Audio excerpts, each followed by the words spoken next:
Good morning, good afternoon, and good evening, ladies and gentlemen. You are tuned in to the Wrestling Junkeez podcast. I am Keto Case alongside with Jaern, the Golden Sun, and Brocstarr.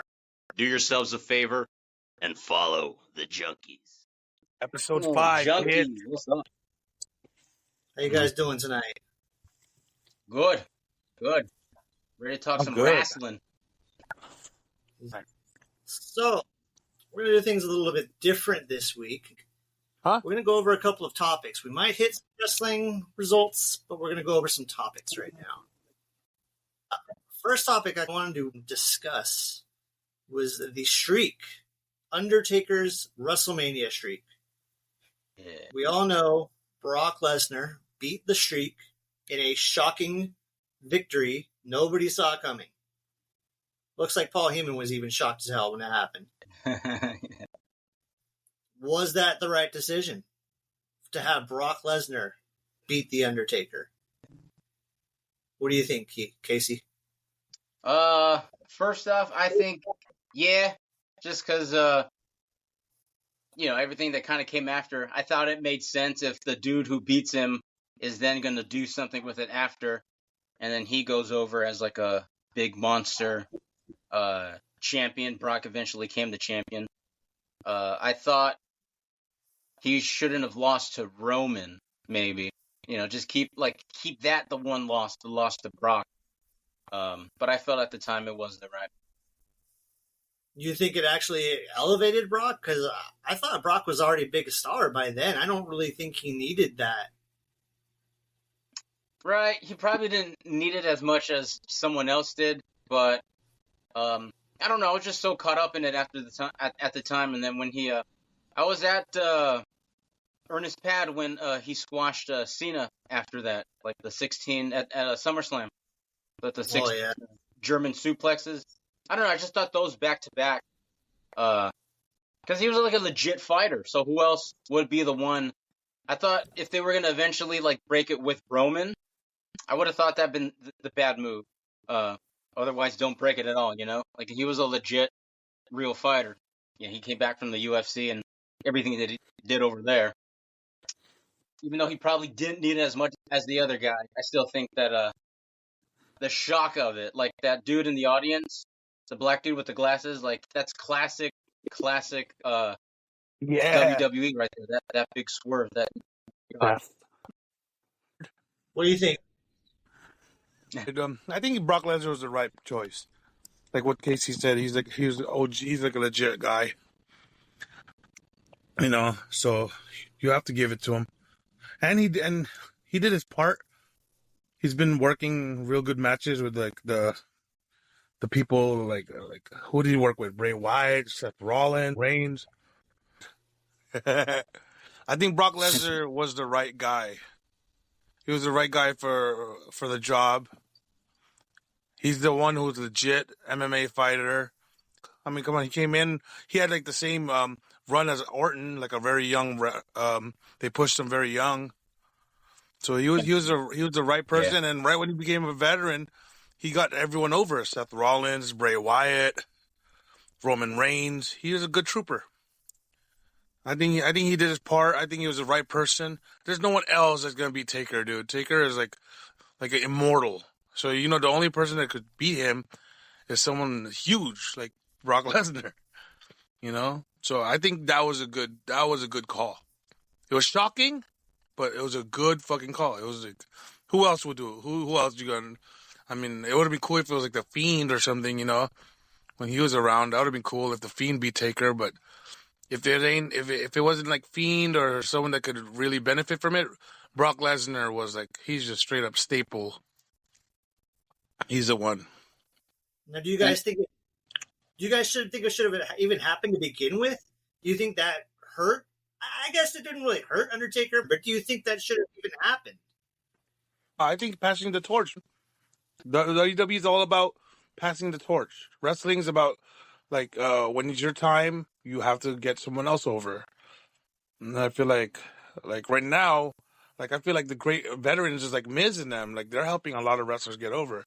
So the biggest one that did it was Taker, and the only one that Taker needed to get over to give him that immortalized type life is Brock Lesnar. You know, it would have been cool if it was like Seth Rollins or something, but the only one that looked legit, bro, is really Brock Lesnar. So I think it was the right move. And in WWE, you have to pass the torch. You can't like hold on to that legacy. No, I feel he was the right man for the job, Brock Lesnar. He had to be the guy that you have to push. He's a monster, and then you said earlier about you think it was the right thing. I think it is the right thing because in WWE, it's all about the business, right? So what's best for business is to push it and like hand the torch down to the next person. And the only one well deserving is Brock. So it's cool that he did it. And then on the end of his career, he helped out a lot of wrestlers anyway. Bray Wyatt, Roman Reigns, Seth Rollins. He had pretty good feuds to get them over. So I think he did his job, bro. And then it was good. It's all good timing. It was all placed in right places for everyone to make the business better. now see on the flip side, I've got an argument for that. You say it's good to make somebody at the right time. He put a lot of people over on the way out. That wasn't even him on the way out, though. He still had a few more years after that. That wasn't like his final hurrah, even though they kind of pointed like they teased that it would. Okay, Undertaker lost. He's finally leaving. He never left. So, and my thing is, I don't think it should have even happened. I don't think Lesnar needed that win. I think it helped him and established him as a bigger guy? Probably. But I think he would have been just as good without it. Yeah, it's true, but you know, like I said earlier, it's best for business. And then that streak, you didn't have to keep it all going, man. It's really wrestling. You know what I mean? It's wrestling. So they did the right thing. They got the pop. They got the black guy with the fucking meme face out of it. So they got its worth. I think they got its worth, and you have to. I think for legacy, you have to give Brock Lesnar that monster King Kong type build. You know, like he needed that just for the wrestling, just for him to have a legacy. Because I mean, he was already dominant, but what's more dominant? You know, taking down Taker. Didn't he really made sure that it was okay with Taker too, right? Like, yeah, I heard he didn't even want to. Yeah, exactly. And then the I think no one wanted it that Taker had for him.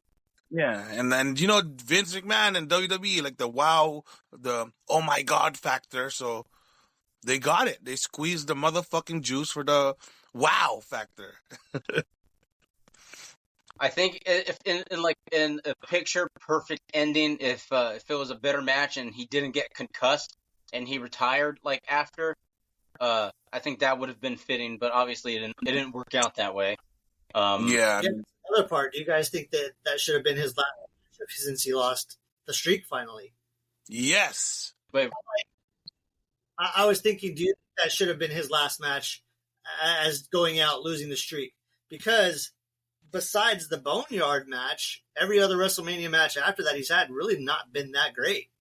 Right. No, he should have really, you know, he should have retired right there after Lesnar and never came back, and it would have been it would have been best for himself. But money talks, baby. Yeah, because like it was a documentary recently about him, about all those like matches. He never felt like Vince would always call him first spot, and he'd always be there for Vince. And every time he went out and had a match, like the match against Goldberg, he just wasn't like satisfied with how it ended, and he didn't want it to finish like that. So, come the Boneyard match, being during COVID and shit, the way it was produced, that was he felt like that was a picture perfect ending to his career. But I do feel that, yeah, he probably should have retired after losing the streak. Yep. I mean, what do you guys think about Roman beating Taker? I mean, that's now another blemish on the WrestleMania win streak. In a way, I don't know. It kind of takes away. It makes Brock's win less Yeah. Because there was 2 losses, instead of just 1. Brock could have been the one. But I get it. They, really, that was a time where they were really forcing Roman. That was like his 3rd WrestleMania main event at the time. Yeah. And I remember Jim Ross was a special guest commentator for that match. And he's like, at the end, he's like, Roman Reigns, the future. And I'm like, the future? This is his 3rd WrestleMania. Like, it's no longer the future. This is it, dude.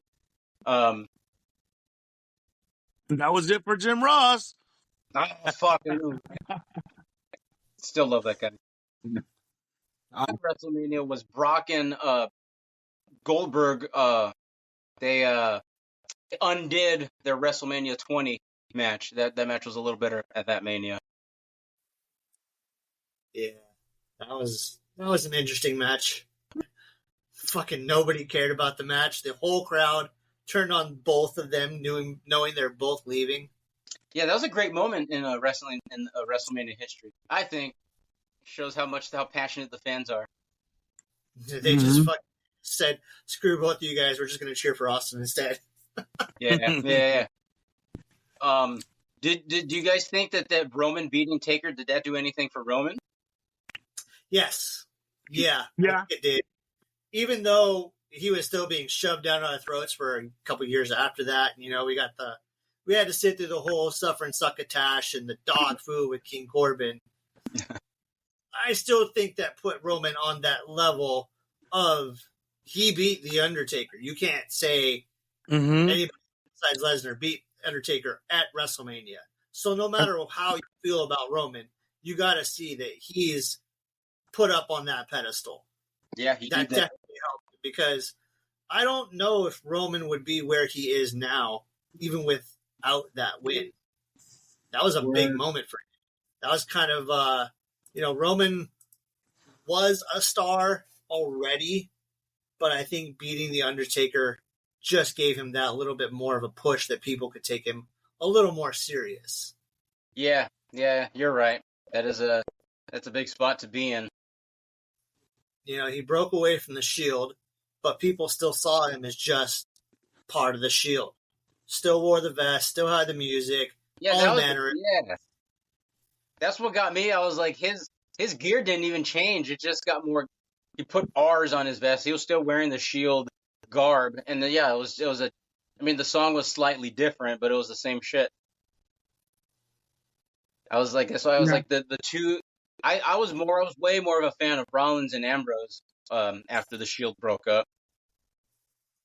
I thought they were better characters overall. Yeah. Until Dean Ambrose's character kind of fell apart at the end there. I heard it before he came out with the gas mask, he was just like an old or like a crazy uncle type character, I think even before the gas mask, when they started having him doing like the joke stuff with Jericho. Oh, when he had Mitch the Plant. You guys remember that? Yep. Vaguely. He was downhill from there, dude. Yeah, that didn't really do him any favors. That's not that Dean Ambrose character. I'm sure he was miserable with that. Vince buried him there. He gave him the dumbest gimmick. What was weird too is that when they announced that he wasn't gonna renew his contract, and then they usually don't do that. Like when someone says they're not gonna renew, I guess. Well, they never make a statement like that. Like I think they tweeted it out. They're like, WWE superstar Dean Ambrose is not gonna renew his contract in April when it's up, and so that was kind of like that was just like a weird thing on their end to do.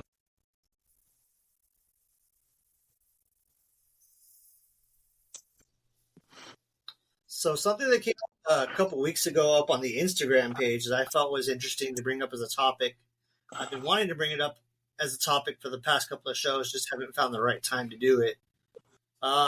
Casey, you posted something on the Instagram regarding the Attitude Era, and somebody said the Attitude Era was just a blatant ripoff of ECW. Yeah, I remember that. That was fun. Got my brain thinking there. Good point. You think that's true? Was it a direct ripoff? I wasn't watching. I don't have much knowledge of what ECW was doing at the time, other than the hardcore matches. Like I wasn't too familiar with their storylines. But yeah, they definitely stole the reality based. I mean, that's the NWO stole that too. I think that was just what was in the culture at the time in the '90s, and then ECW just picked up on it, a little earlier. Yeah, don't forget, New Japan was doing shit like that already. What year? Like early '90s? Yeah, the death matches. And then they probably did, because NWO was a stolen angle from New Japan too, right? It wasn't a stolen angle from New Japan, but it was a stolen angle from a Japanese promotion that they had, basically the same thing. They had a stable inside the company that was not signed to the company. They're trying to take over. And that's where the NWO came through as basically the same thing. Yeah. So I've heard Paul Heyman criticize Eric Bischoff and the NWO as being like, that's just ECW and WCW. And I think he's got a point. Definitely, like all that the Hell in a Cell, I think that was definitely influenced by what ECW was doing. My bias is always like, I've been conditioned. I grew up watching WWF, so I'm conditioned to be like, this is what wrestling is. So I kind of identify myself as like a diehard WWE fan, but more of a casual wrestling fan. There's been times when I've been a casual WWE fan. So my bias is that by the time WWF was doing that more hardcore shit on a bigger platform, and it wasn't every match, they had the hardcore title, so sometimes a few matches during the card would be like, no rules or no holds barred. And as far as like the sexual content, they were kind of building on that already with Sunny, and then Goldust's character. I think that was like an early kind of Attitude Era character, kind of looming around before Stone Cold Steve Austin character even got there. And I think Steve Austin's his influence on the company too, and Paul Heyman's influence on Steve Austin, I think it's all kind of one thing, So yeah, I'm okay with saying that like WWF, they did, once Vince woke up and realized that people's actual personalities turned up a little bit, is going to get more eyes rather than the superhero characters he was pushing before. Because basically all the kids grew up. Like my brother was a young Hulkamaniac, but by the time late 90s were here, he was a teenager. And so that demographic wanted something a little bit more raw, if you would, So Stone Cold was onto something. Paul and Nash were onto something. And, obviously Paul Heyman, he's like a genius in this business. So I think he was definitely, I would say Paul Heyman is like responsible for content during that time, mid to late 90s. Don't forget though, WWE, yeah, because when they went live and they went Raw, that's when everything started getting edgier. Not just ECW, they're already getting edgier with their characters on Monday Night Raw. Ever since they went Raw. Vince brought it to the live audience. Are you talking about Monday Night Raw as a show period, or are you talking about when they decided to like break off the different hours, where you had like Raw is War, you had Warzone? No, when they just started. You talking about when it launched? Yes, because when they started Well, when Raw first started, every match except for the main event was a jobber match. And but they brought in like crazier characters like Taker. They're already like starting. They're starting to blossom. Taker was already brought in before Raw was a thing. Taker was already in the WWE since like 1991 or something like that. But he was a forefront though on the TV. They started like letting him be like one of the main guys. So when they launched Raw, the wrestlers had better attitude than the Hogan time. They're starting to pick it up. Doink the Clown, come on, Doink the Clown was really edgy. Evil Doink, yeah, the original Evil Doink. The original Evil Doink was okay, and then they had to completely change it because it was way too ahead of its time. Yeah. The Evil character, it wasn't connecting with the audience, and then they just ruined it as soon as they fired Matt Bourne and they had fucking Brooklyn Brawler take over as Doink the Clown.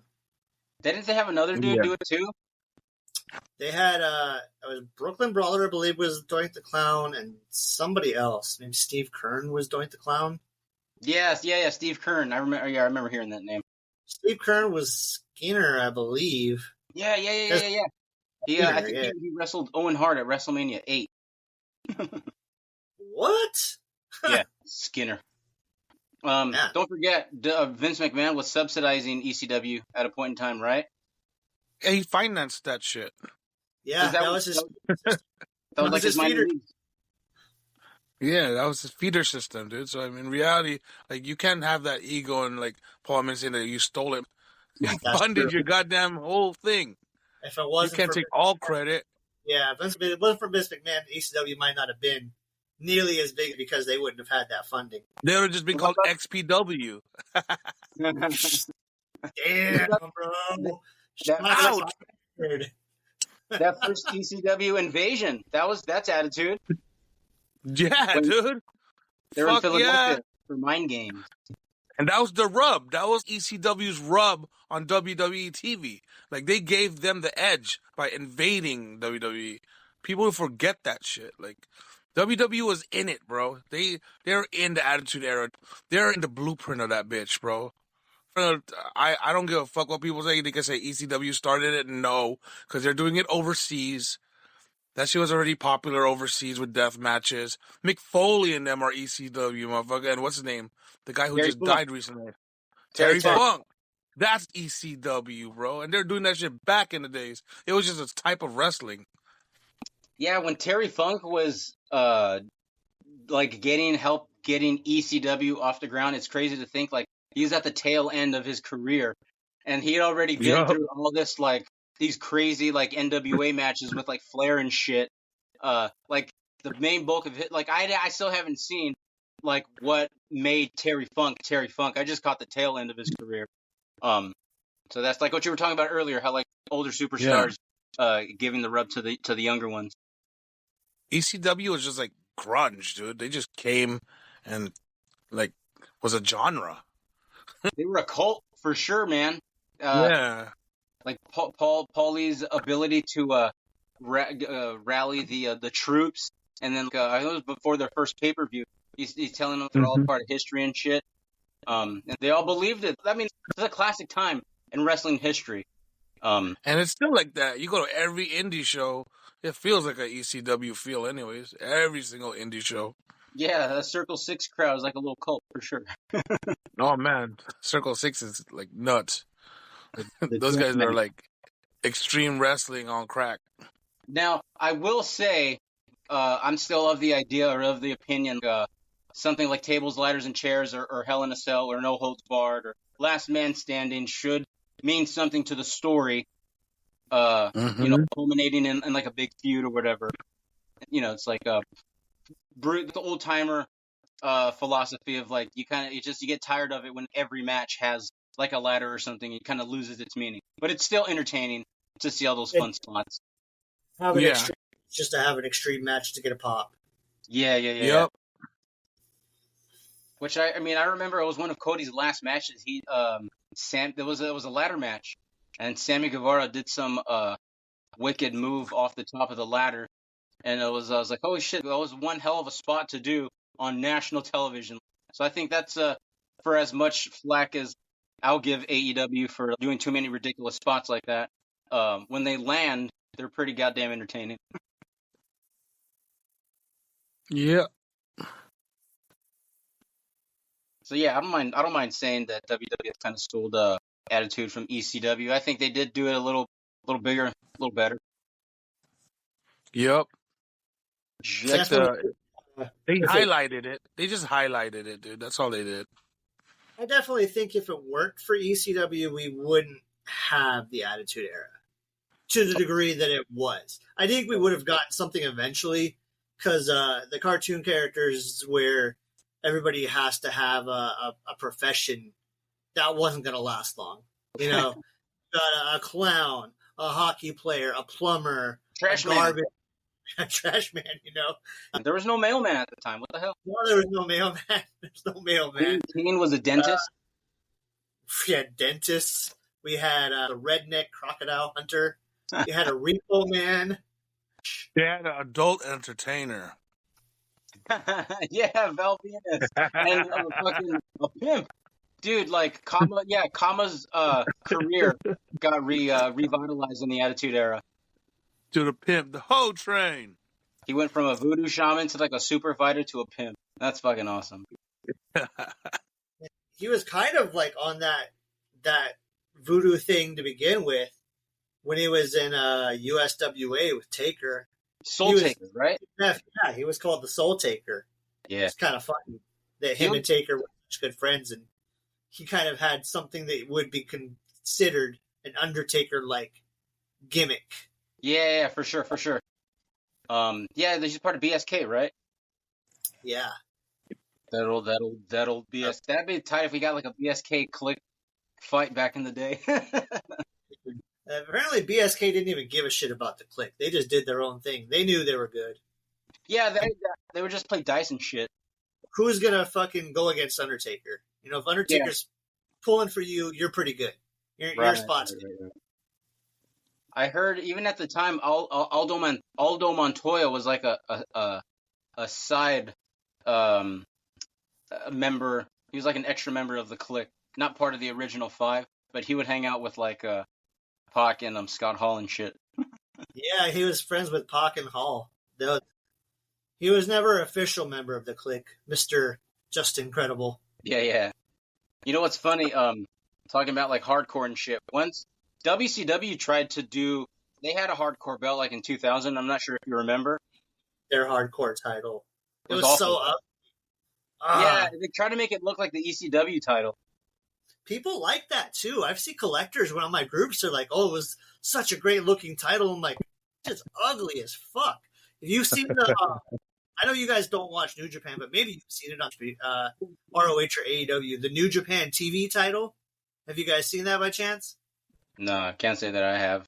It's literally a big like rectangle belt. The thing's huge, and it's. I don't know if it's leather. It might be on leather, but it's on a Velcro strap. It just looks ridiculous. It looks like a boxing belt. Rectangle. Well, maybe they're just going for something different, you know? This crazy. It's kind of what that hardcore title reminded me of. It was such an ugly design. And I hated the hardcore division for the main fact that I feel that was what killed Bret Hart's career. Beyond the kick from Goldberg, which was the catalyst, I don't think he should have continued after that because he did hardcore matches after he got concussed by Goldberg. I remember he went a couple weeks after that concussion, he went and had a hardcore match with Terry Funk. Oh, shit, okay. It was like a no holds barred. Like, why is Bret Hart doing a no holds barred match? And then how soon after that did he get put on the shelf? Not soon after that, maybe a couple more matches. I think he did a couple of house show matches, and I think that was his last televised match, actually. I didn't realize that. I didn't realize he still did a few hardcore matches after that. Shit. Isn't that funny, the irony of it, though? He hated the Attitude Era, but that's what kind of took him out. Oh, my God, right? He hated that hardcore stuff. That's what really took his ass out. Working with Shawn Michaels being the provocateur that he is or was. Yeah, do you think, like, what if Bret Hart stayed? Do you think his character, like his America-hating gimmick, would have kept going? Do you think he would have, his character, like, would he have fit in 98 and 99 in WWF? Yeah. I think he would have, but once the newer generation started coming in, like the guys like Saturn, Guerrero, Benoit, Edge, Christian, once those guys started coming in, I think he would have lost his spot. I don't think he would have been able to keep up with those characters in that generation of what they're pushing. Bret Hart was a very old school character. And it wasn't really even much of a character. It was just kind of him. Yeah. You know, what the was Bret Hart's character? He would stand for what he believed in. Like, it was actually everything that he wasn't when he was doing his I Hate America. Well, no, he was just whining more. But it was like he had morals. He stood for them. He was like a good superhero. You could always trust if your kids are watching him on Saturday morning, you can trust that your kids are in good hands. You know, that was like a quote from him during that documentary. He's like, you can rest assured if your kids are watching me on Saturday morning, they're doing all right or some shit.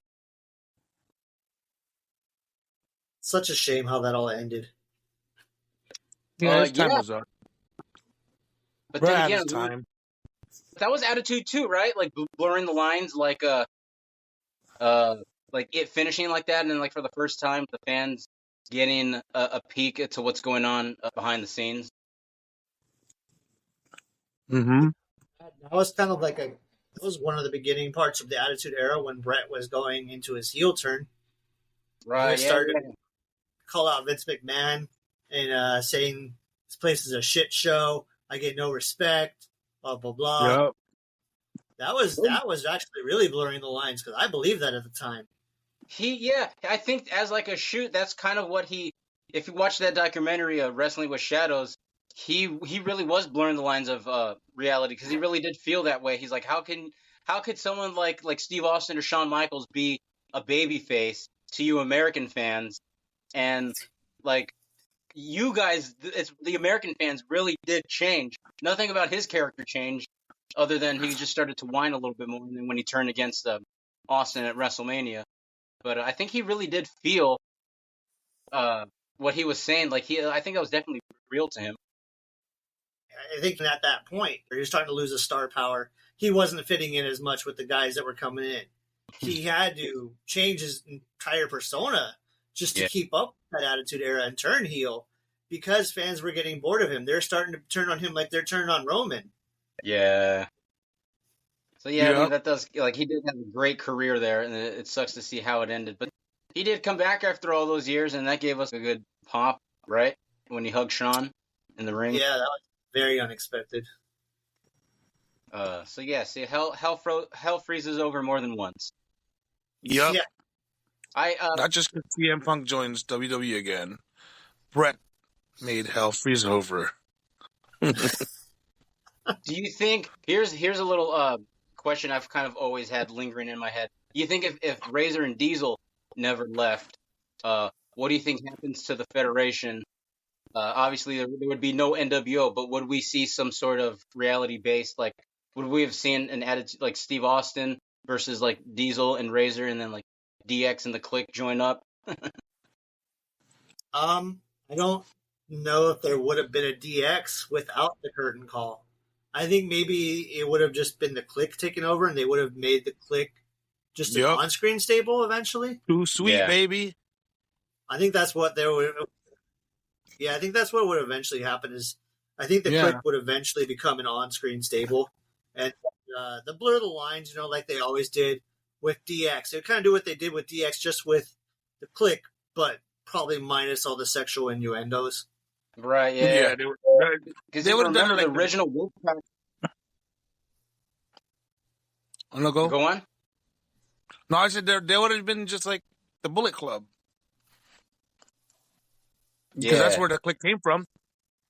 They would have just been like that. They would have just like been the outsiders of WWE and did whatever they wanted and jumped everybody. I think it was on its way already. It just got divided in WCW and WWE with DX and NWO. I think that idea was already on its way with the curtain call. They already had that that was already like in their back pocket. Yeah, I remember when Diesel, he lost the title to Bret Hart because I think he lost the title to Bret Hart, and then he helped Bret Hart against The Undertaker, and then they had that feud at WrestleMania. And going into that match, he was like being a big heel, almost he did the middle finger. They didn't show it on camera, but he flipped off the Undertaker, and this is like early '96 Raw. So yeah, and then he had cut a promo. Diesel did after he lost the title. Kind of it was almost like the CM Punk style promo against the company. He's like, for a year I've been the champion and I've had to put on this smile and do the corporate thing and go like see Santa and the kids. He's like, from now on, that's over. Like I'm gonna be who I am. And that was kind of like more Kevin Nash than Diesel. Is that when he became Big Daddy Cool? Yeah. I mean, I think he was already Big Daddy Cool at that time. But this was after he was the champion for a year, because that was kind of like a babyface run. So I think he was Big Daddy Cool during that whole run. But then when he lost the title, he became a heel and started to kind of be that kind of like attitude type of like a badass, like an anti-hero, talking shit about the company. Because he was like this big kind of monster character, and then after he won the title, like they put I've heard him on an interview. He's like, all of a sudden they put a fucking Santa Claus hat on me, and I'm there with like Santa Claus, and it's like, how am I gonna be feared now? I'm like this like nice guy hanging out with Santa. But that was at the time when Vince was still doing the whole the ropes were still red, white, and blue, so he thought patriotism was still like an important thing, and he was stuck in the Hulkamania era still. But I have hopes. I have like this dream that like if Razor and Diesel would have stayed, I wanted to see Austin versus Diesel when Diesel could actually work, not when he came back to the Fed in 2002. Because I like those two characters, Diesel and Stone Cold. They kind of remind me of each other.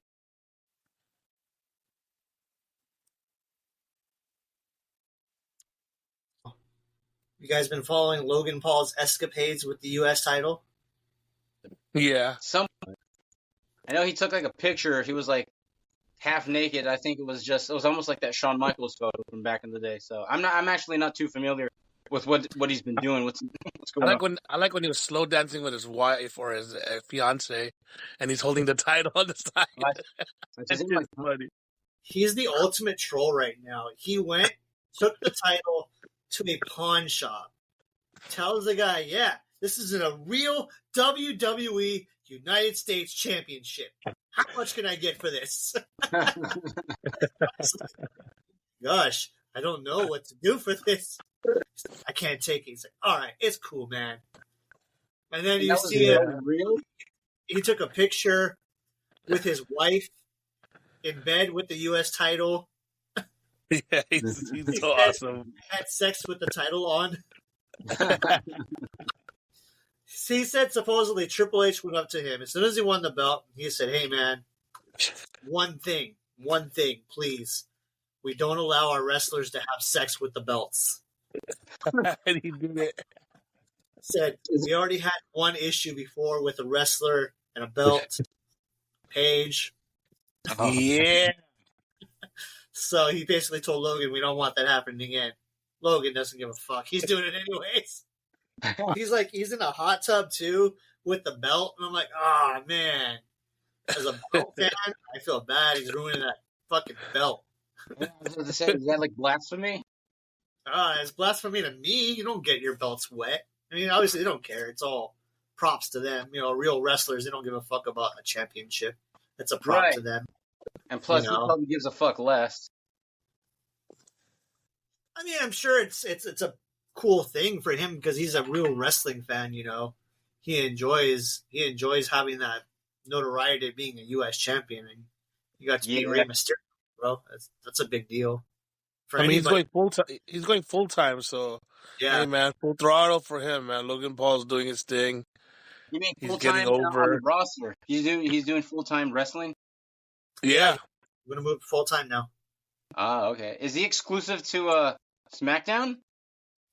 Well, the U.S. title is exclusive to SmackDown, so. Oh, right. LA Knight is not in that tournament, huh? The U.S. title one? No, he's not in the tournament. Surprisingly, he's still in a feud with Roman Reigns and Waller and Theory. Yeah, he came out to help Orton last Friday. Guys, here KO got injured. Yeah, that sucks. What did he injure? His hand. Oh, was it his hand? Yeah. Broke his hand because of all those fucking punches. How long It was, I think it was his match with Theory. I think that he got injured on. Oh, that fucking sucks. This past was that a SmackDown? I think SmackDown. No SmackDown. That sucks because I bet you he was been the one winning that title. Yeah, who's gonna take his place? Logan already? I mean, shit, that's a big stacked lineup that's against him. He got Lashley. Who else is in that? They have Theory, right? It's Theory. No, the other guy, Wilder, is in there, right? KO already won it, right? KO won the match. He won that, but now he's injured, so now they got to find a replacement, don't they? Yep. How long is he supposed to be out for? Something like 4 to 8 weeks. Yeah, it's a hand injury. I mean, he'll still talk, I bet. I bet you'll still be doing, like, promos. I definitely think they should still bring him on because it's just a hand injury. They can just cast that up and he can still be in there, doing on-screen stuff. Yep. And he's on fire right now, dude. When I was watching SmackDown the other day, I was like, damn, this fool's in shape. He's gotten a lot better shape when he first came in. He's lost a lot of weight. Yeah, man. It's actually like inspiring. That guy looks real good right now. He's in his Austin form. Yeah, Logan Paul was doing commentary and he was like, I am amazed how he can move that big body. He's like, I gotta give it to him. He is very athletic. How he can move that big old body of his. That's why I think that's him giving him genuine praises there. Logan Paul is a natural. I like him. I'm a big fan of Logan Paul. I watch his podcast too and shit. Yeah, dude, He seems genuine. Like he's down for the business. He's down for the cause. Yeah, I can't believe he got a fucking title match. Remember that match against Roman? Yeah, right off the bat.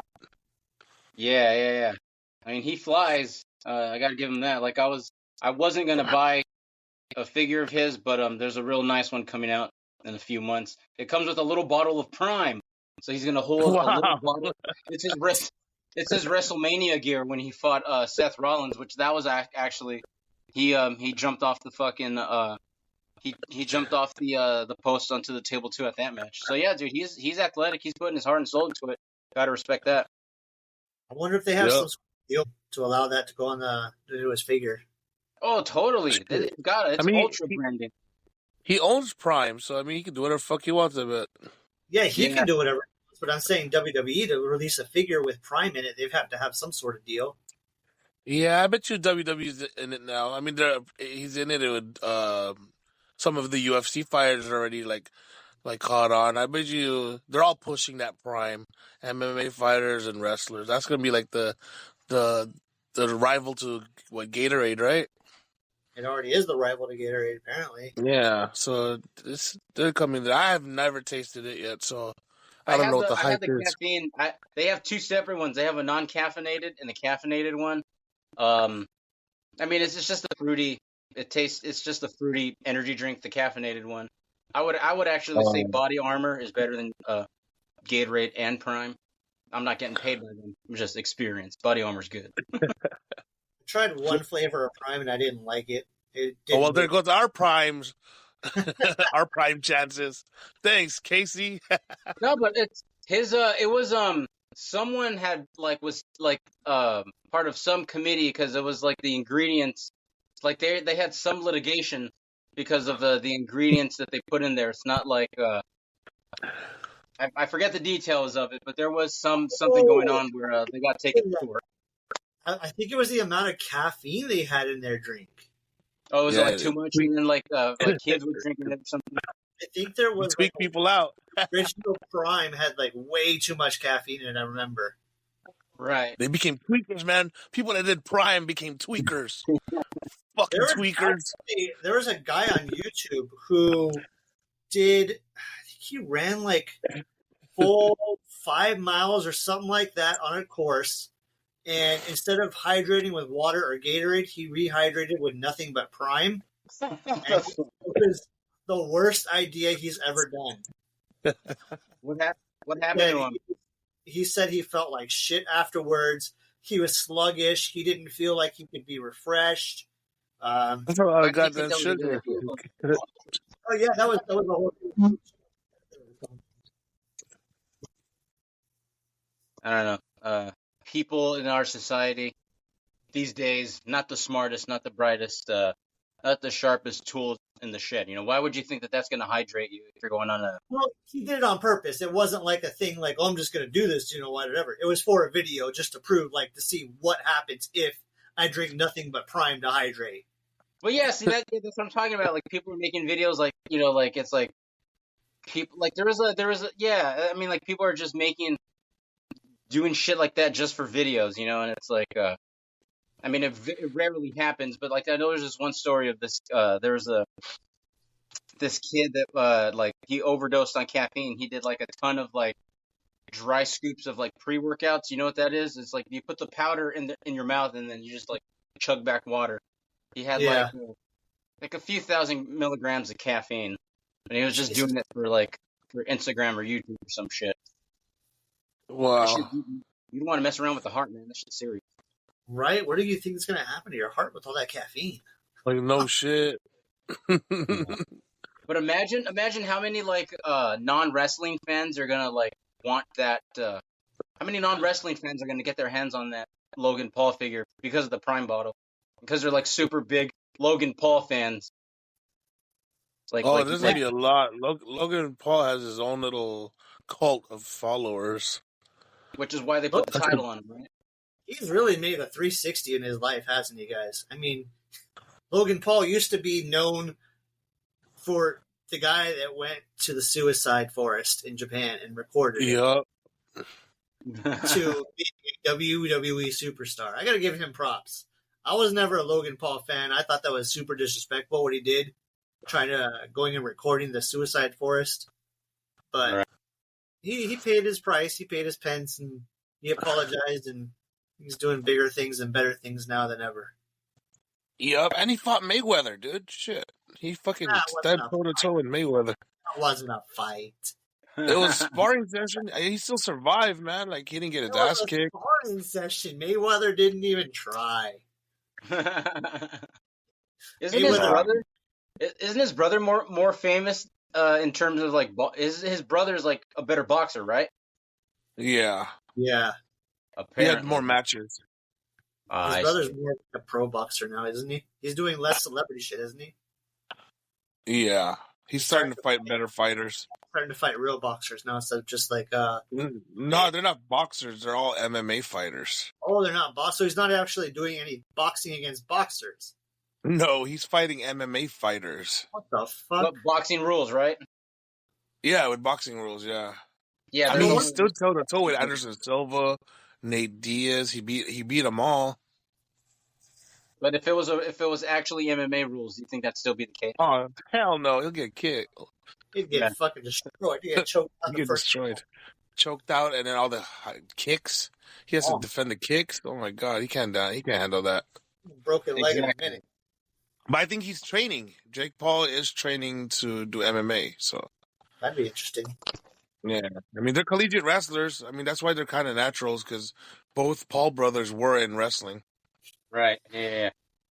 You guys think with WWE and UFC merger that we might see a crossover from either guys going into MMA or MMA guys coming to WWE after they're done with their careers now?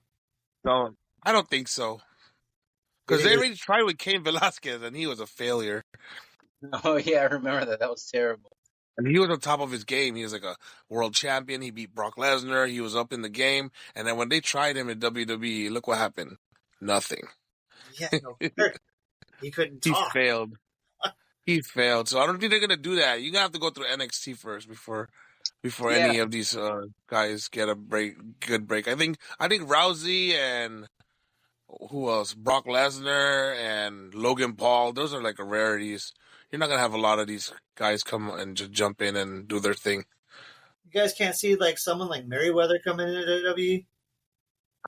He did. Mayweather? No, Remember, he punched... not, sorry, McGregor. Oh, McGregor? I can see him do it. Yeah. He's a mic piece. He could talk. Or like Nate Diaz. Nate Diaz is... Diaz brothers. Yeah, Conor more, because he has more... Nate Diaz is just straight hood. He's just like... His charisma is a hood, like just a hood guy. Conor McGregor he can play the masses. I feel like, Nate Diaz will go into business for himself at some point. Yep. Yeah. Conor would just need some formal training in the ring, but he's a great talker. It depends on who it is. He's a real good talker. I think you'll see more UFC guys wanting to do the WWE thing, but then under the conditions of doing some training at NXT, so that they're obviously show a little better than Cain Velasquez was. I mean, the most right now is Matt Riddle, right? Riddle's their recent MMA crossover. Yeah, but even Matt Riddle's been doing wrestling for a while now. It's not like he just jumped from MMA into WWE. He's been on the indie scene for a while, right? Yeah. Yeah, I saw a video on him. So but depending on who it is, if they have some experience in the ring, or if they work on their in-ring skills on their own outside of WWE, and then bring that to the table.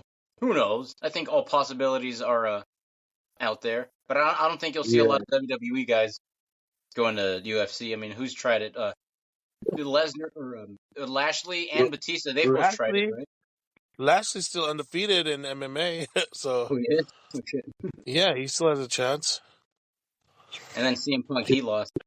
He lost twice. He got murdered. They tried it. At least he tried. He tried it.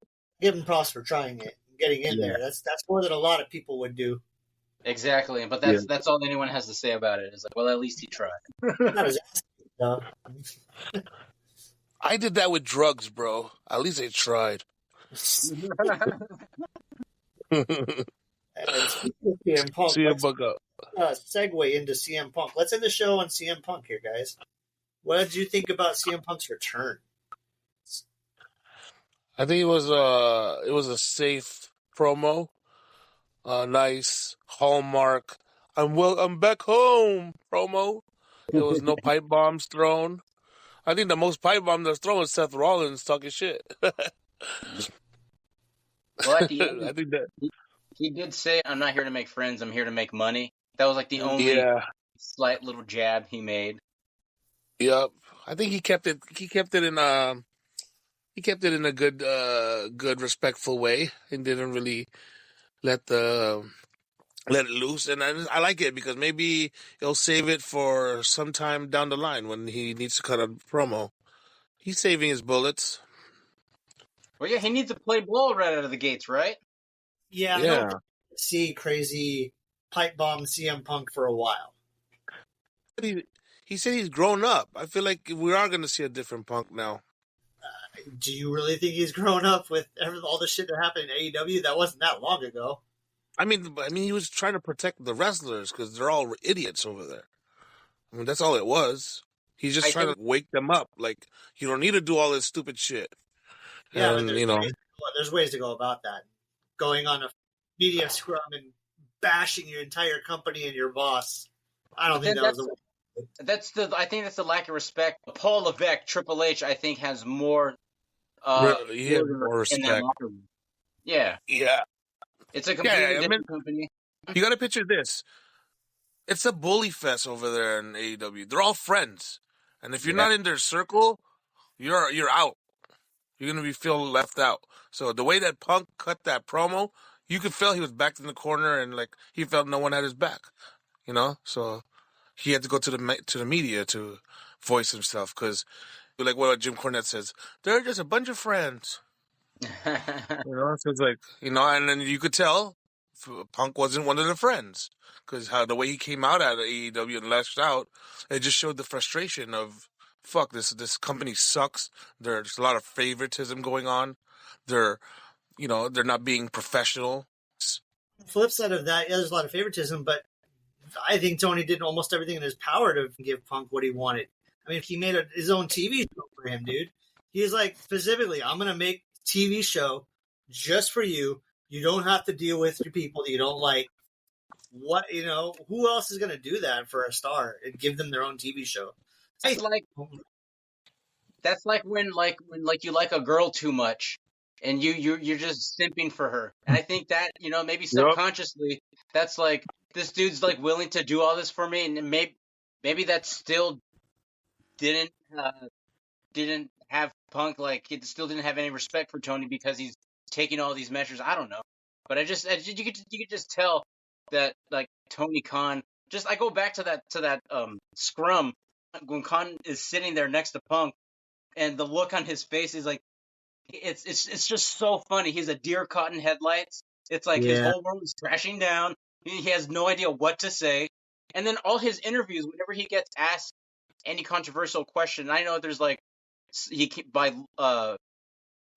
break some NDAs, but he always is like, "Oh, I'm sorry, I can't speak about that right now, but I'm very excited for a Wednesday Night Dynamite. It's happening wherever city they're at." Like, he always ends up promoting Dynamite, and he just sounds weird. He sounds like a robot. He's fake, bro. At least Triple H in his interviews is real as fuck. When he gets interviewed and they ask him questions, he answers it straight up. He doesn't dodge the question. Yeah, and I think it's a different culture now. I think because there was another interview I saw where Punk was asked, like, when Vince was asked to step down back in 2022, his Punk's answer was like, just because Vince isn't there, do you think the culture is going to change? And to a large extent, I think he was right at that time. But now, seeing Vince is not like a part of it, you can feel that Punk kind of got what he wanted when he left. Like, the culture did change. They did start to push smaller guys from the indie circuits. You know what I mean? They changed the main event of WrestleMania 30 in New Orleans. And Punk may not have gotten what he wanted, specifically main eventing WrestleMania. But I think overall, his impact in the business and what he wanted is he kind of got that. And in his promo, he said, like, "I'm afraid how true this is, but I am home." And I think I think he meant that. Like, it pains him to say that, like, shit, this place is my home. Fuck. Like, he's kind of become, you can make an argument that, like, he's kind of become or is becoming everything that he used to kind of like talk about. And he's essentially Hogan. He's essentially The Rock in 2013 when The Rock came back to beat Punk. You know what I mean? And you realize that no one's better than the Machine, man. The Machine rules. Everyone else drools. Like, he went worldwide. He got to taste indies and all the other branches. And he's a childhood fan of wrestling. And when you're a childhood, where do you want to go? You want to go WWE. So now he knows that this is it, man. This is the NBA. This is the pinnacle of wrestling. And he's back home. He's back where he belongs. Ratings are fucking skyrocketing. It's awesome. Now I'm just hoping for a best storyline for him. Hopefully his first feud is going to be sick. And I know the matches are going to be there. So that's awesome too. Yeah, he's going to have a match with all three members. Like, when it's all said and done, he would have had a match with all three members of the Shield. And let's not forget, he's responsible for them making their call up to the main roster. Yup. And it's gonna be good because, like, just like Riddle and Seth Rollins, when I heard they had a personal beef, but their feud was nice. It was good. It was very entertaining. I was like in the edge of my seat, wanting to see what happens because I know they hated each other. So shit, I'm all for Rollins and Punk. I can't wait for that. That's gonna be headliner. If it ain't WrestleMania, then it's gonna be one of the, Rumble or something. That's gonna be a headliner soon. Yeah, there's so many potential matches. Just a matter of how they book it and if everyone behaves. There's so many matches to go through. Just a matter of the storyline makes sense. And WWE just needs to play ball because everybody in the back is like all fucking buddy now. So he's good. If he's good with one, I think he's good with all. I've heard there's a few people who are still not very happy with Punk being back. There's a few detractors. People are saying kind of like what they said in AEW. Punk's back. I'm going to leave the company because he's back. But nobody's going to. They're not going to leave. They'll get over it. Hopefully Punk will do what's best for the business, and hopefully he really has changed. I'm hoping he looks at this as a second chance for WWE to go back to where WWE made CM Punk a household name. And he knows that. He knows where his gold is. He knows where his bread is buttered. And I'm hoping he does the right thing this time, puts his ego aside, and plays ball with the company. I think it will happen because there's no Vince McMahon this time. There's nobody to get on his case and just be petty as fuck like Vince was with him. You know, I think Triple H is doing a very good job with talent right now, pushing newer talent that we haven't seen, getting storylines that make sense, not putting random ass matches together that don't make sense.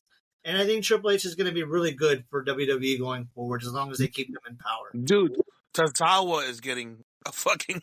Tozawa. He's getting a pop. Oh my God, his little dance he does. Yeah, the reaction to it too. It's a good comedy spot. My God, I haven't you would seen never a good comedy spot in a while. No, he's like the new Santino, dude. He's a full-fledged member now of the Alpha Academy, right? So he's tagging with Otis. I like it. I like the Alpha. They're kind of like a funny comedy duo. I mean, we had New Day before. Now we have Alpha Academy that's like kind of taking over the whole comedy scene with their shoes. Right. And then just to add on to Punk and everything. I think with how Punk's experience in AEW, I think he's really motivated to end his career on a good note in WWE to pat his legacy. And then Triple H almost died from a heart attack, so he's definitely a different person and has changed. You know, if there were hard feelings, I think they are squashed.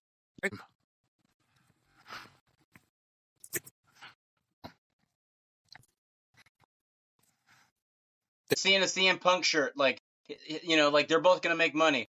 CM Punk is selling merch again, and WWE is selling his stuff, so everyone's happy. Everyone wants to make money. Dude, the funny part is I heard he's making his shirt sales is high in WWE and in AEW. Yeah. He's still making AEW money, dude. That's so fucking funny. He should talk shit like that. He should talk with like swag, like I'm not even at the company and I'm still feeding them. That's just crazy. But yeah, I mean, Punk is on the right path, and I think now we're going to see the deterioration of AEW. I don't think they're going to last really long. Like what Jim Cornette says, he gives it a couple years before Vince owns it. I mean, Endeavor owns it. So I was thinking too. I was like, "Fuck! What if WWE buys AEW in the future, like everything else?" They'll make it better with all the talent. Imagine all the talent pool. You can make pro wrestling into like a whole label. Like it should just be called Pro Wrestling World. I mean, like World Wrestling, and just have a bunch of wrestlers. Like, I mean, and that'll be cool. Connected to New Japan, like every promotion on the planet is under one umbrella. Yeah, so many forbidden. I mean, the streaming side of that would be I would buy whatever streaming site they offer. Yeah, $20 a month probably. All the wrestling on Earth. Yeah, get it on the cock. But yeah, other than thing before we close it out, I mean, what you guys think of this week of wrestling in a little what do you think? What was your highlights? What did you guys like individually? Can you let me know what you felt? I felt like I liked Damage Control. I like how they're teasing Bayley's end. So I'm looking forward to that. I like that storyline, and then I like the whole Drew McIntyre thing. Yeah. Like it's all a question. What the fuck is he gonna do? You know, I like that one, and I like that promo that Sami Zayn did on Drew before they had that fight. I think it was Monday Night Raw. Oh, that was a good promo. Yeah, man, dude, he still deserves a push, man. Sami Zayn is amazing.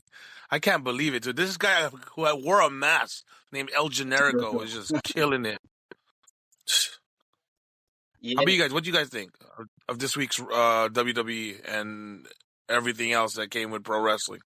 I thought it was a bit of a off week. Not a bad week, but I don't think it was as exciting as the last few weeks. I think it was kind of a lull in between shows, in between pay-per-views, and they're building up a little bit right now. It's kind of in a building stage right now towards the next pay-per-view. But I think they're doing good with the little things they're doing.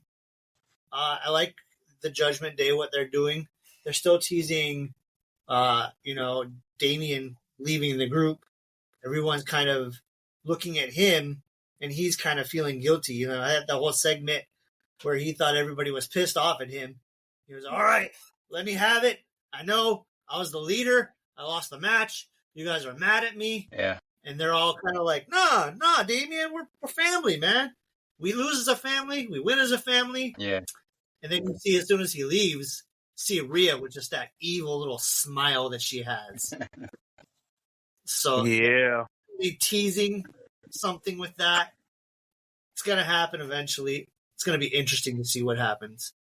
Yeah. Yeah, man. I like the Judgment Day storyline a lot. I wish like we have a couple more factions to like to fight off. Do you think Dragon Lee is gonna join LWO? I think it would be a good move for him to join LWO. And I think I do think we need factions. We need the factions we have now to mean more. The only thing that means anything anymore is Judgment Day. Yeah. Even Bloodline is losing steam. Yeah. You notice when Bloodline, if Roman is not on the air with Bloodline, they suck. It doesn't feel as special. Yeah, it's like not a real thing.